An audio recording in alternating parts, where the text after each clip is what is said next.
남자와 여자가 데이트를 합니다. 근데 남자가 애정 표현도 잘하고 선물도 사주고 친절하고 섬겨주고 이래요. 그래서 이 남자다 하고 결혼했습니다.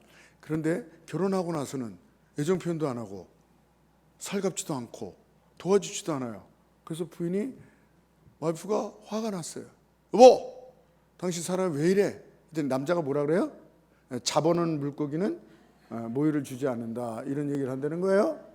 또 한 가지는 모델하우스가 있어서 들어가 봤더니 이태리 대리석이로 탁 해놓고요, 프랑스 가구들이 있고요, 그 다음에 화장실을 봤더니 그 변기와 모든 세면대 이런 거 보니까 이 독일 듀세록스라는 그 회사가 있어요. 아주 파격적인 그 디자인과 또 견고함과 거기에 또 아름답기까지 해요. 고풍스러운. 그래서 그래, 이런 집에서 사야 되겠다, 이렇게 계약을 딱 했습니다. 그래서 아파트를 딱 들어갔더니 중국산으로 싹 깔렸어요. 그래서 관계자한테, 이럴 수가 있냐, 왜 그러냐, 이거 왜 이렇게 다르냐 했더니, 모델하우스 보셨죠? 여기는 이제 사는 집이고 거기는 모델하우스여서 그렇습니다, 이렇게 얘기를 하더래요. 지금은 안 그렇겠지만 그렇듯이 이와 마찬가지로 구원도, 예수님 믿는 것도 이런 이중적인 구조로 되어 있지 않은가. 남녀 간의 데이트할 때처럼 또 모델하우스처럼 예수 믿는 것도 처음에는 사도행전 16장 31절에 주 예수를 믿어라, 믿어라, 믿어라, 그러면 너와 내 집 구원을 받으리라 이랬습니다. 로마서 10장 10절에 사람이 마음으로 믿어 의에 이르고 마음으로만 믿으면 입으로 시인하여 구원을 받는다고 얘기하고 있습니다. 더군다나 로마서 10장 13절에 누구든지 주의 이름을 부른 자는 구원을 받는다고 성경은 얘기하고 있는 것입니다. 또 마태복음 11장 30절에 보면 수고하고 무거운 짐진 자들아 다 내게로 오라, 내가 너희를 쉬게 하리라. 내 짐은 쉽고 가벼우니라. 나의 마음은 온유하고 겸손하니 나의 멍에를 메고 내게 배우라. 그리하면 너희 마음에 쉼을 얻으라. 내 멍에는 쉽고 가벼우니라. 이렇게 말씀하고 있습니다. 그래서 예수님을 믿었어요. 이 믿으면 쉬운 거구나, 믿으면 구원을 받는구나. 그랬더니 마태복음 16장 24절 25절에 뭐라고 얘기했습니까? 예수께서 제자들에게 이르시되 누구든지 나를 따르거든 자기를 부인하고 자기 십자가를 지고 나를 따를 것이니 누구든지 제 목숨을 구원하고자 하면 잃을 것이요 나를 위하여 제 목숨을 잃으면 찾으리라. 목숨까지. 그러니까 부인하고 십자가까지 지고 자기 목숨까지도 내놓으라는 그런 말씀입니다. 우리가 잘 아는 대로 마태복음 7장 21절에 보니까 나보다 주여 주여 하는 자마다 다 천국에 들어갈 것이 아니라 다만 하늘에 계신 하나님의 뜻대로 행하여 들어가니라. 그날에 많은 사람이 나더러 주여 주여 내가 주의 이름으로 선지자 나서라며 주의 이름으로 능력을 행하고 주의 이름으로 귀신을 쫓아내고 많은 능력을 행하지 아니하였나니까. 이럴 때 예수님께서 그들에게 밝히 말씀하여 이르시되 불법을 행하는 자들아 내가 너희를 도무지 알지 못한다. 내게서 떠나가라. 그랬어요. 그러면서 20절에 그 위에죠. 20절에 그 말씀을 하기 전에 뭐냐면 그러므로 이르시되 그들의 열매로 그들을 알리라. 열매가 있어야 된다고 얘기하고 계시는 것입니다. 또 우리가 잘 아는 대로 마태복음 5장 20절에 보면 너희가 서기관과 바리새인의 의보다도 행위가 그들보다 더 낫지 아니하면 결단코 결코 천국에 들어가지 못한다고 이렇게 직접적으로 확인 사살이라 그러죠. 이렇게까지 못 간다고 얘기를 하고 있는 것입니다. 여러분 또 성경에 보면 우리가 잘 아는 대로 마태복음 13장 44절에 보면은 뭐래서 천국은 마치 밭에 감추인 보화 같으니 사람이 이를 발견해 숨겨두고 기뻐하며 돌아서 자기의 모든 소유를 다 팔아 밭을 사느니라. 재물까지도 이제 다 쓰면서 소비하면서 투자하면서 바치면서 이런 얘기예요. 천국을 사라는 얘기구나. 또 오늘 본문 말씀 우리 중에 누구든지 자기를 위해 사는 자도 없고 자기를 위해 죽는 자도 없도다. 우리가 살아도 주를 위해서 죽고 살고 주를 위해서 죽나니 그러므로 우리가 사나 죽으나 주의 것이로다. 여기서도 또 맨 처음에 예수 믿으면 구원받는다고 이렇게 쉽게 얘기하시고, 그 다음에 자기를 위해서 살면 안 된다 그러고, 목숨까지 바치라 그러고, 십자가를 지라 그러고, 재물까지 바치라 그러고, 여기서 이제 목숨까지도 이렇게 얘기하고 있는 것입니다. 여러분, 이게 뭡니까? 전혀 다른, 정말 모델하우스 그리고 데이트할 때하고 결혼해서 다른 그런 모습 같은 모습이 있지 않습니까? 불교는 스님들이 무소유합니다. 승복을 입죠. 그리고 먹는 것도 고기를 안 잡숫고, 요즘 많이 바뀌었지만 스님들이 장가도 안 가고, 그렇게 하지만 불자들은 그냥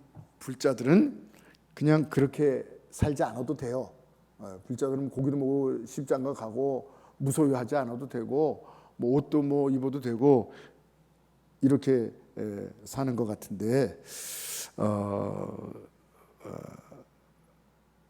우리도 이렇게 할 수가 없는가?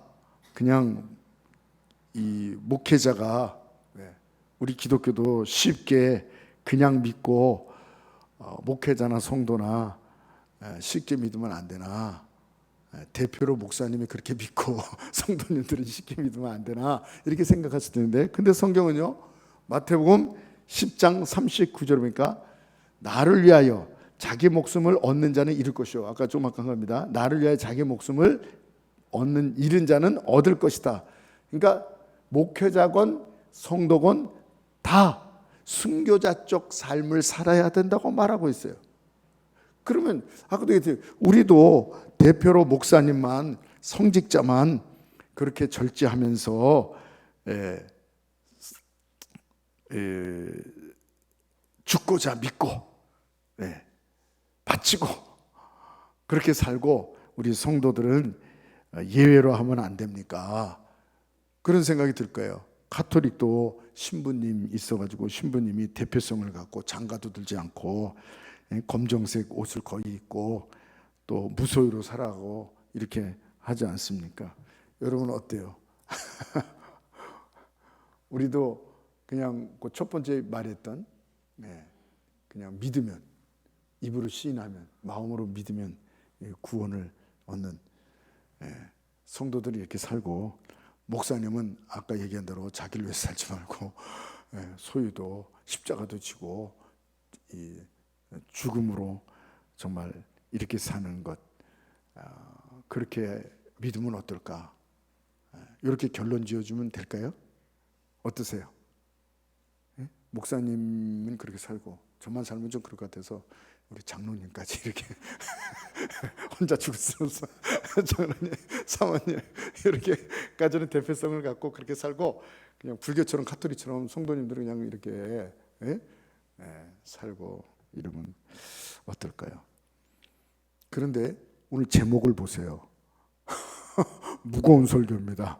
그렇게 결론 지어지지 않을 것 같은데요. 안타깝게도 우리 기독교는 성도는 목회자고, 성도건 예수님을 믿는 사람은 성도도 넓은 길로 가도 되고 목회자만 십자가를 지라 그렇게 가르치고 있지 않습니다.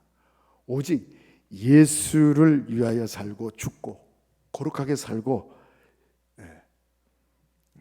그렇게 하라 말씀하고 있는 것입니다.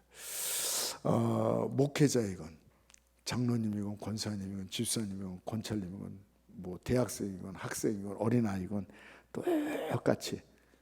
그래서 요사이 제가 이 로마서 9장 30절과 33절까지 말씀을 계속 묵상하고 전하고 이러는데요, 여기서 뭐라냐면 사도 바울이 이방인들이 구원받고 유대인들이 구원받지 못하는, 자기 동족 유대인들이 도리어 구원받지 못하는 안타까움을 얘기하는 내용입니다.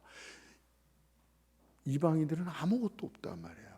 율법도 없고 안식일도 안 줬고 뭐 하나님의 백성도 아니고 아무것도 없었어요. 근데 그들이 구원을 받아요. 근데 유대인들은 성전도 있었고요, 믿음의 조상들도 있었고요, 하나님 앞에 예배가 있었고요, 모든 게 그들이 구원받지 못해요. 안타까워하는 거야. 그래서 사도 바울이 유대인이 이방인들이 아무것도 없는데 어떻게 구원받느냐? 그들이 예수를 믿음으로 믿었다, 이렇게 얘기하고, 유대인들은 모든 것이 다 있는데 왜 구원받지 못하냐? 예수가 없었다. 구원은 예수를 믿음으로 받기 때문에, 구원이 예수기 때문에 예수님이 있으면 구원받고 예수님이 없으면 구원받지 못한다, 그 얘기를 하고 있는 것입니다. 구원은 죽었다 깨어나도 행위가 아니라, 행위로는 구원받을 사람이 아무도 없습니다. 예수 그리스도를 믿음으로 구원받는 걸 믿으시기 바랍니다. 오직 앞전에 말씀드렸던 이 고백함으로, 영접함으로, 주 예수를 믿어라, 그러면 구원을, 그의 이름을 부르는 자는 구원을 받으라. 그래서 십자가의 오른쪽 강도도 마지막에 예수님 내가 믿습니다 할 때 구원받은 거 우리가 아시죠? 이것이 복음입니다. 아멘. 그러면 이제 끝인가요? 그러면 무거운 설교가 아니죠. 이것으로 끝나면 이 두 번째 얘기했던 십자가에 죽고 자기 재물을 다 바치고 주여 주여 하는 자마다 믿는 게 아니라 하나님의 뜻대로 하고 나를 위해서 살지 않고 주를 위해서 살고 이렇게 사는, 이런 말씀의 계열의 말씀이 많거든요. 그럼 그거 다 지워야 됩니다. 예수 믿으면 구원받는데 뭐 이렇게 어려운 얘기가 있어? 왜 이렇게 놀라운 헌신, 순교 이런 게 있어 부담스럽게? 예수 믿으면 구원받는데 그런 말씀을 다 지워야 됩니다. 어떻게 했어요? 지울까요? 성경에서요? 정말 야고보서가 행위를 강조하는 것이라서 성경을 맨 처음에 하나님 말씀 27권 신약을 만들 때에 어떻게 했냐면 야고보서를 넣지 말까? 이렇게 회의석상에서 그런 적도 있었어요. 행위를 강조하니까. 아닙니다. 하나님의 말씀은 일전일획이라도 오류가 없는, 없앨 수 없는 정확무오한 말씀인 것을 믿으시기 바랍니다. 앞에 말씀한 믿음으로만 구원받고 또 놀라운 이 헌신과 이 행위를 강조하는 이 말씀도 다 하나님의 말씀인 걸 믿으시기 바랍니다. 그래서 예수로 구원받지만 이 두 말씀을 다 봐야 한다는 것이에요. 그래서 이 어린아이는 성경에서 장성한 사람이 되라 하고 있는 것입니다. 어렸을 때는 부드러운 음식, 우유를 먹어야 됩니다. 도움을 받아야 됩니다. 또 국가의 그 도움을 선생님으로부터 다 이렇게 받아야 됩니다. 그러나 어른이 되면 성경에 뭐라 했습니까? 딱딱한 음식도 먹고, 남을 도와주고, 국가도 도움을 주고, 국가에, 그래서 경제 인구라고 말하고 있죠. 그것을 이 에베소서 4장 13절에 이렇게 얘기하고 있습니다. 우리가 다 하나님의 아들을 믿는 것과 아는 일에 하나가 되어 온전한 사람이 되어 그리스도의 장성한 분량까지 충만한 데에 이르리니. 예수 믿고 구원받는 그 정도가 아니라 이제는 어린아이가 아니라, 그러면서 14절에 이는 우리가 이제부터는 어린아이가 되지 아니하고, 그래서 사람의 속임수와 이 간사한 유혹에 빠져 온갖 교훈의 풍조에 밀려 요동하지 않게 하려 함이라.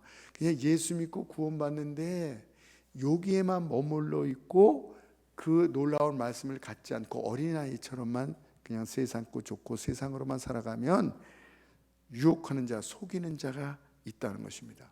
그래서 제가 이런 표현을 요새 많이 쓰는데, 똥인지 된장인지 구분을 못한다 이게요. 그건 구분할 줄 알아야죠. 그렇죠? 이게 사탄의 소리인지 하나님의 소리인지는 구분할 줄 알아야 됩니다. 이게 다른 게 있습니다. 뭐냐면 사탄의 소리인지를 모르고 그냥 사탄을 따라가는 사람과 육신이 연약하기 때문에, 사탄의 소리인지 알지만 역시 육신이 연약해서 따라가는 사람이 있습니다. 이 둘 차이는 사뭇 다릅니다. 왜냐하면 사탄의 소리인지 모르고 그냥 간 사람은 회개할 줄 몰라요. 돌이킬 줄 모릅니다. 이게 사탄의 소리인지 모르니까. 그러나 이것이 명확하게 사탄의 소리인지 알았는데 육신이 연약해서 넘어간 사람이 있어요. 이 사람은요 찝찝해요. 그리고 더 나가서 회개해요. 돌이켜요. 요걸 얘기하는 것입니다. 그래서 우리가 이 14절의 그 에베소서 4장 13절은 그리스도의 장성한 분량까지 들어가고 14절에서는 너희가 이제부터는 어린아이가 되지 말고, 어린아이는 그냥 구원만 받은 거예요. 그러면 속임수와 간사한 이 사탄의 유혹에 빠져서 이 교훈의 풍조에 밀려 요동하게 돼요. 그래서 신앙이 이렇게 가지 못해요. 굴곡이 많아요. 굴곡. 어떨 때는 그냥 업됐다, 어떨 때는 또 다 다운됐다. 이게 뭐예요? 어린아이 신앙이라는 것입니다. 어린아이 신앙. 어린아이처럼 살면 참된 기쁨을 놓친다고 얘기하고 있어요. 행복이 없다고 얘기하고 있어요. 진정한 행복이, 만족이 없는 거예요. 여러분, 우리는 지금 변화받고 있습니까? 세월이 흐를수록 변질되고 있습니까? 세상 사람들에게 이 욕을 먹으며 영향력을 나타내지 못하고 매력을 주지 못하는 거예요. 다름이 있어야 되는데 세상 사람들이 그럽니다. 교회 나가는 건 달라. 저 사람들이 교회 나가는 건 달라. 그런데 다른 건 우리하고 다 똑같이 살아. 아무런 영향력도 역사도 능력도 성경에 나오는 그 모든 것을 재현하지 못해요. 오늘 이따 오후에 말씀을 보세요. 아주 초신자예요. 근데 성장하면서 성경에 나오는 그 역사를 재현하고 있어요. 오늘날 우리가 듣기는 은과 금은 있어요. 교회도 성도들도 은과 금은 있어요. 그런데 베드로와 요한이 얘기했던 우리가 은과 금은 없으나 나사렛 예수 이름으로 일어나 거론하는 능력들은 없는 자라고 말하고 있는 것입니다. 여러분, 무신론자들을 가만히 보면요, 저는 무신론자들을 많이 알고 있습니다. 리차드 도킨슨이라는 사람이 지금 영국의 무신론자의 아주 선두주자예요. 그리고 히친스라는 이 크리스토프 히친스라는 이 사람도 대표적인 사람이에요. 이 사람은 책을 쓰는데 신 없이 어떻게 죽을 것인가라는 책을 마지막에는 자꾸 사는 신을 찾아와. 그러니까 난 죽을 때도 신을 안 찾으리라 그러면서 책을 썼어요. 신 없이 어떻게 죽을 것인가라는 책을 써놓고 2011년 식도암으로 죽었습니다. 끝까지 하나님을 안 찾고 부인하고 독설과 이 무신론자의 전사였습니다. 그리고 현대 이 무신론자의 대표격이 되는 아버지격이 되는 19세기의 독일 사람 포이어바흐라는 사람이 있습니다. 이 사람은요 개신교 신자였어요. 한때 목사가 되기 위해서 꿈을 꾸고 신학교를 가고 헬라어, 히브리어, 라틴어 이렇게 마스터한 수재였습니다. 대학도 하이델베르크라는 신학대학에 들어가서 신학부에 들어갔습니다. 근데 거기서 헤겔이라는 사람을 만나요. 헤겔. 이 헤겔이 변증학 얘기하면서 하나님을 인정하지 않죠. 헤겔도. 이때 키르케고르 쪽을 만나야 되는데 아니 누굽니까? 칸트 쪽을 만나야 되는데 엉뚱한 데를 가가지고 그래서 그 다음부터 뭐예요? 하나님 부인하고 하나님 없다 그러고 무신론자가 돼버려요. 근데 헤겔이 마지막 죽을 때요 사람들이 친구였는데 헤겔이 그렇게 하나님을 부인하고 이래놓고도 이 헤겔 때문에 그 칼 막스와 그다음에 그 누굽니까? 신은 죽었다 니체 이런 영향을 나 준 거거든요. 이 사람에게도 영향을 준 거야. 근데 이 헤겔이라는 사람이 죽을 때 어떻게 죽었는지 아십니까? 그를 연구해 보세요. 죽을 때 뭐라고 하고 죽었냐면요. 절대자요.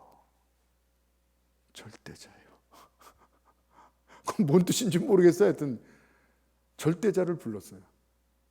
용서해달라는 건지 도와달라는 건지 뭔지 하여튼 절대자요. 그 주위의 사람들이 그걸 들었어요. 절대자요. 하여간 아까 얘기한 대로 이 포이어마크 마흐를 계승한 이 칼 막스, 이 칼 마르크스라고 그러죠. 마르크스, 칼 막스, 공산주의. 그리고 엥겔스. 이 사람들도 마찬가지입니다. 종교는 이 인민의 아편이다.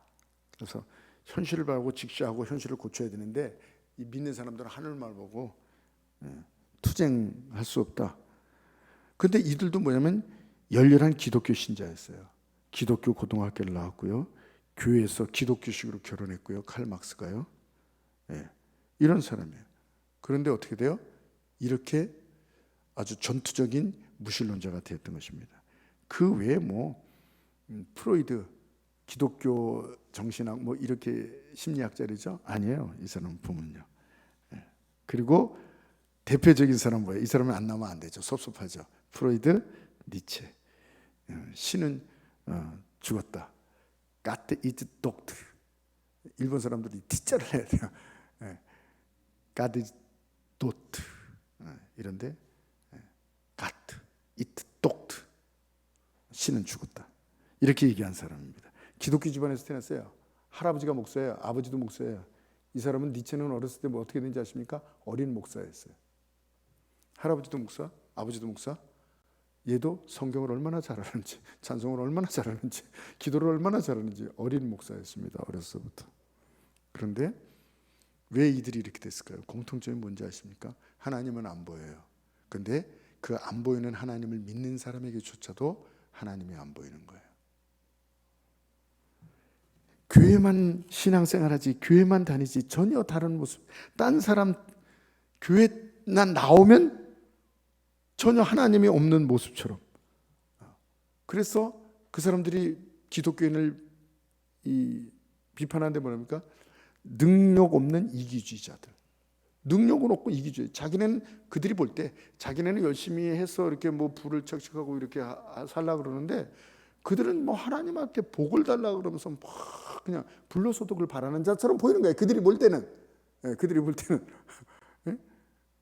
아무런 능력도 없고 변화도 없고 하나님을 보여주지도 못하고 그렇습니다. 우리는 구원받은 성도 그리고 구원받았지만 세상 사람들과 똑같다 이런 소리를 들어서는 안 되는 것이죠. 정말 놀라운 이 축복, 이 놀라운 승리, 이 놀라운 특권인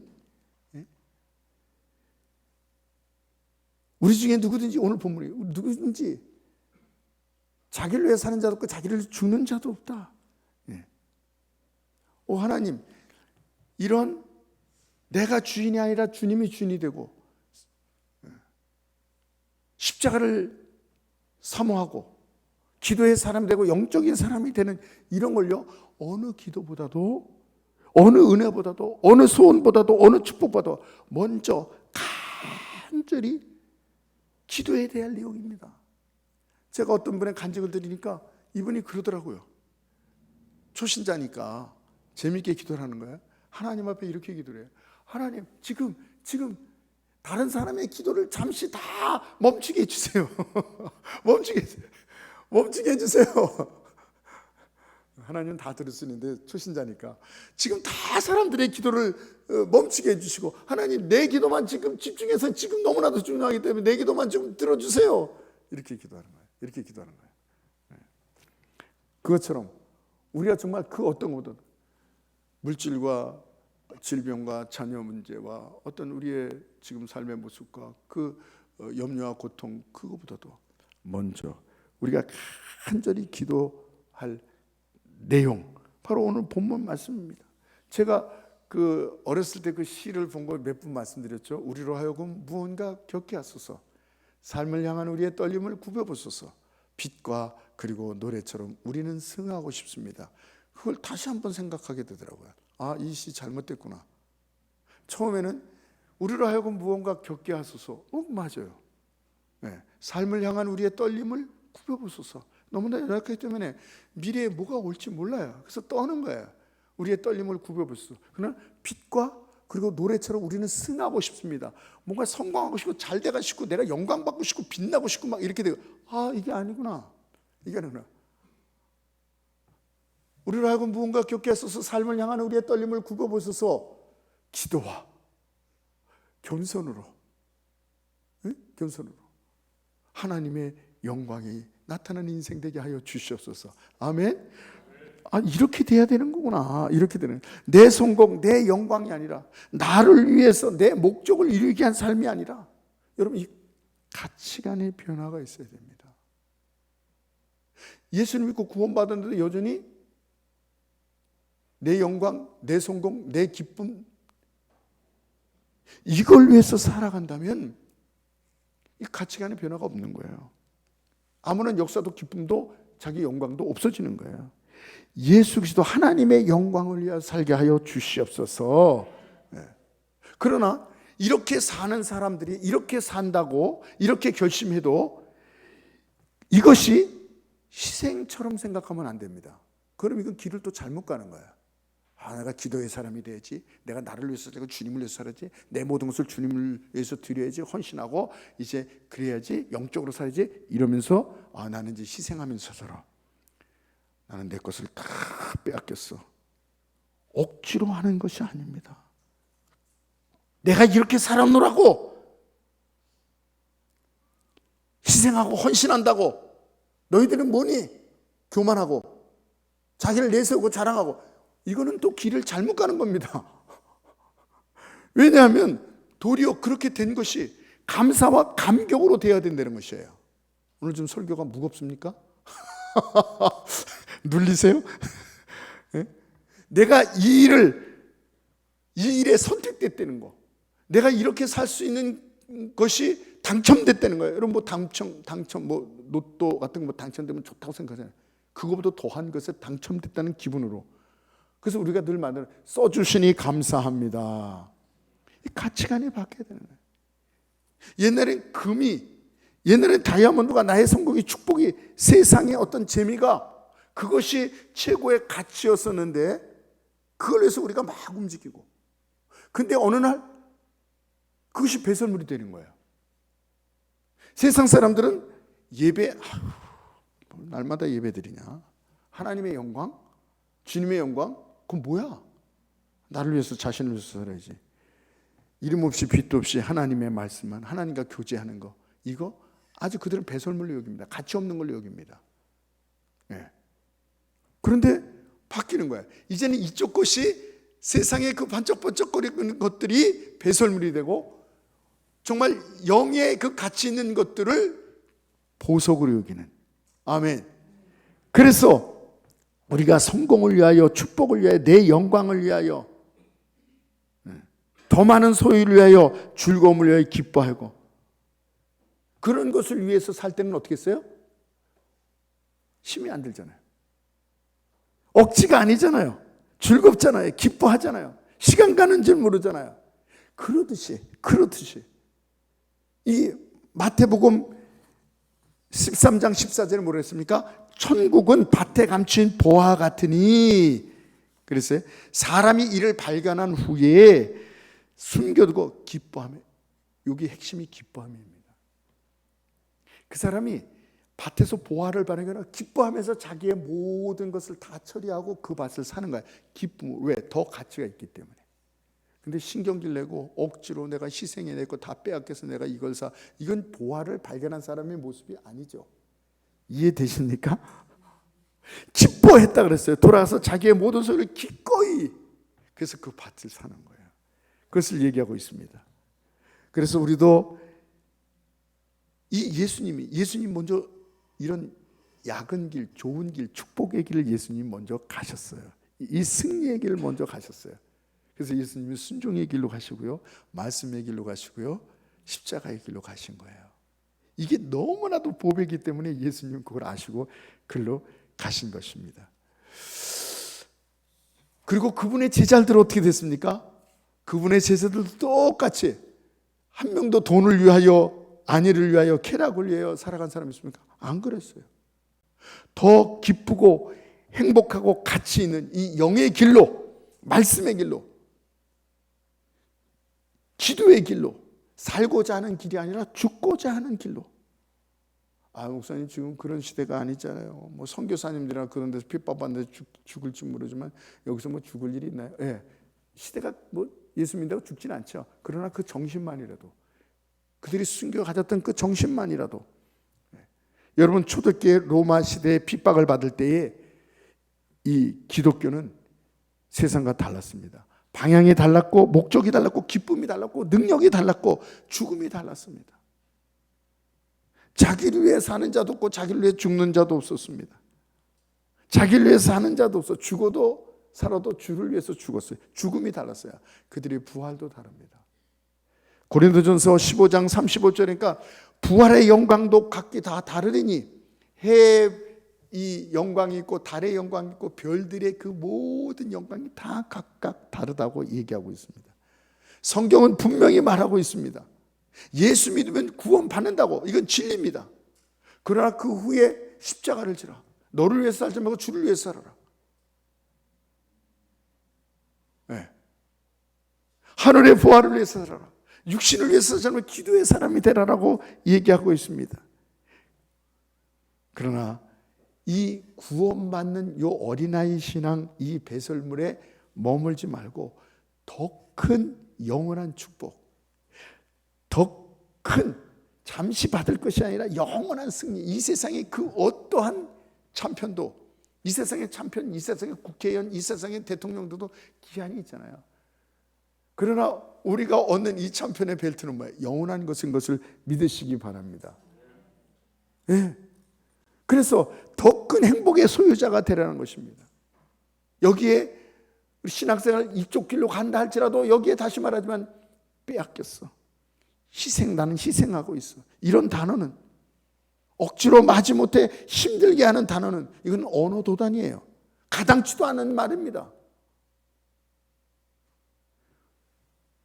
예수 믿고 세상에 가치 갖고 사는 사람들은 그런 얘기 안 하는데, 이제 내가 주님을 위해서, 나의 성공을 주님을 위해서 산다고 모든 것을 희생해 사는 사람들은 그 단어에서 희생과 손해와 힘듦과 이런 얘기를 하는 거예요.